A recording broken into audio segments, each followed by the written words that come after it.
जादुई पत्थर की खोज बाल कहानी है दोस्तों। हरी भरी पहाड़ियों के बीच बसे एक छोटे से गांव में अनु नाम का एक युवक रहता था।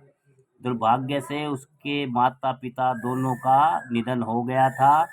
वो थोड़ा बहुत पढ़ा लिखा था और हमेशा कुछ नया करने के लिए उत्सुक रहता था। एक सुबह जब अन्नू नदी में नहाने गया तो उसे पेड़ के नीचे एक पुरानी पुस्तक मिली। उसने किताब को झाड़ा पोंछा और वहीं बैठकर उसे पढ़ने लगा। उसमें कई कहानियां थी, लेकिन एक कहानी ने उसका ध्यान खींचा। वो प्रकाश नाम के एक युवक की कहानी थी, जिसने लिखा था कि उसे एक ऐसा पत्थर मिल गया है जो सबकी हर इच्छा पूरी कर सकता है, लेकिन इसके लिए उसे बहुत मेहनत करनी पड़ी। आगे उसने लिखा था कि मेहनत से खोजने पर हर किसी को ऐसी और भी जादुई पत्थर मिल सकता है। प्रकाश की बहादुरी और दृढ़ संकल्प से प्रेरित होकर अन्नू के मन में भी उत्साह भर गया और उसने भी उस जादुई पत्थर को खोजने का फैसला किया। अन्नू पूरे जोश के साथ जंगलों, पहाड़ियों, नदियों के किनारे किनारे एक यात्रा पर निकल पड़ा। रास्ते में उसे बहुत सी बाधाओं का सामना करना पड़ा। कहीं पहाड़ों पर चढ़ना मुश्किल था तो कहीं जंगल घना था। वो जितना आगे बढ़ता गया उसकी मुश्किलें और भी ज़्यादा होने लगी। फिर भी उसने हार नहीं मानी और अपने लक्ष्य तक पहुंचने के लिए दृढ़ संकल्प के साथ चलता रहा।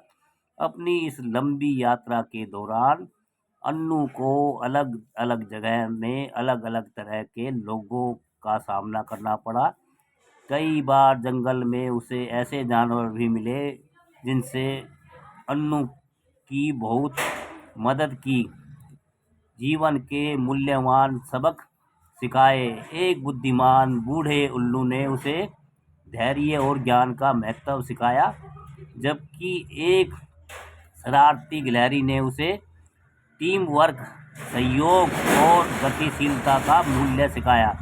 इन मुलाकातों ने अन्नू की आंखें खोल दी और वो जान गया कि यह दुनिया कैसी है और उसे यहाँ आगे बढ़ने के लिए कैसे जीना चाहिए। अंत में महीनों की खोज के बाद अन्नू आखिर उस स्थान पर पहुँच गया जहाँ उस जादुई पत्थर के होने की बात लिखी थी, लेकिन वहाँ तो कोई पत्थर नहीं था।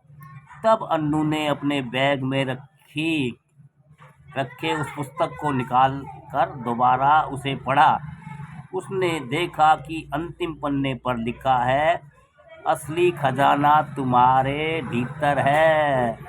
आज तुम्हें अनुभव का ऐसा विशाल खजाना मिल गया जो तुम्हारे लिए जीवन की सफलता का रास्ता दिखाएगा।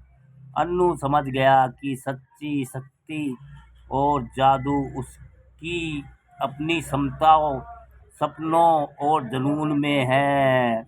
उसने महसूस किया कि उसकी इस यात्रा का हर कदम विकास, शिक्षा और आत्म खोज का अवसर था। दोस्तों, जादुई पत्थर की खोज बाल कहानी है दोस्तों। अच्छी सीख मिलती है इससे कि मेहनत करो, ये सब जादुई पत्थर अपने अंदर है दोस्तों।